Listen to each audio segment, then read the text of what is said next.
Potion seller, I need your strongest potions. No, traveler, my potions are too strong for you. What's up, it's the Culture Detective here, investigating your favorite movies, TV shows, and animes. And today I'm going to be doing a movie roundup video where I talk about the movies, TV shows, and animes I watched in the last few weeks or so.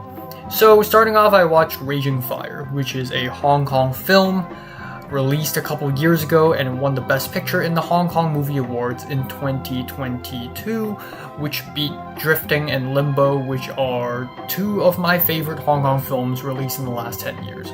So is it good? No. As expected, it's pretty mid. Surprisingly, some of the action sequences in this film are pretty exhilarating, but the music is annoying and the villain is basic. And it's incredibly ironic because this film is shot in the summer of 2019 and it's about police corruption. Make the connection? Yep, 6 out of 10. Then I went to the theaters and watched Challengers by Luca Guadagnino with my friend, and I freaking loved it. It is a simple love triangle film, but accentuated with so much raunchy tennis and erotic tension. The music is amazing, and the editing makes the film really hyper. The final scene had me on the edge of my seat, and is already one of my favorite cinema experiences of the year. 9 out of 10. Then afterwards, I watched the movie May You Stay Forever Young, which is a relatively new Hong Kong film. This movie is shot in secret after the protests, and it is about the protests in Hong Kong. So obviously that's why it's shot in secret. It's very low budget, it has a very simple script, small actors, and cheap camera. I appreciate the bravery, I admire the courage that goes into the making of the film, but the quality definitely has much to be desired. But that isn't really the main point. The writing is the main point, and it's very on the nose, and it tries too hard to be sad and melodramatic, and that is one of the biggest faults in modern Hong Kong cinema. I agree with the film's sentiments, but it just hammers down the same ideas on every single scene. One of the characters in this movie experienced thoughts of unaliving herself, but those thoughts feel watered down, were not given proper explanation, and they feel dumbed down for the sake of the viewers, and I really didn't enjoy that. 6 out of 10. Then I watched House again. I rewatched it with a friend at the Academy Museum on 35mm film, and this film is as good as I remembered it. Admittedly, Act 1 does take a bit to build up, and the music is a bit repetitive as well, but this is a fantastic film to watch in a crowd, and the editing and the visual effects are so crazy and fun and childish, it's amazing.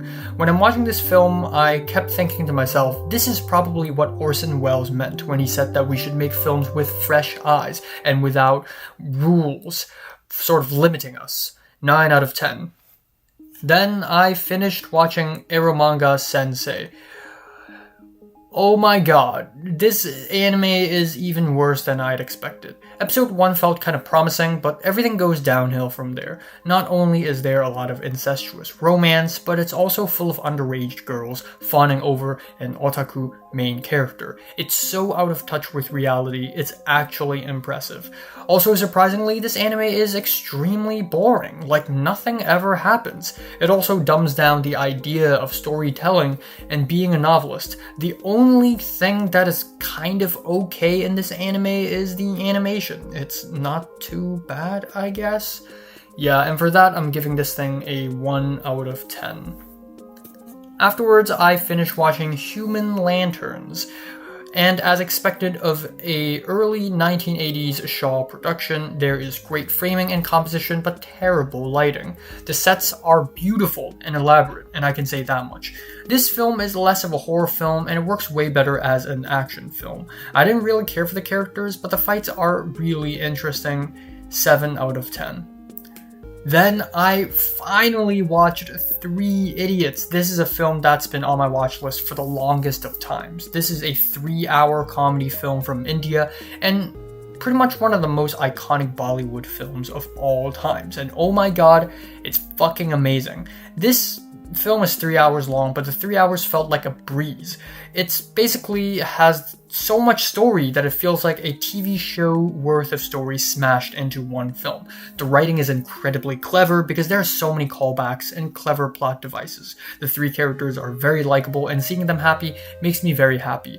The song and dance numbers aren't that great, but they also kind of work for the film really well. It's a movie about the faults of a strict education system, and it's a simple premise, but it resonates with everyone who has ever been to school.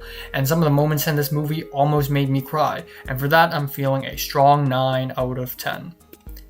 Then I watched The Empty Hands, which is a karate film written and directed by Chapman Toe.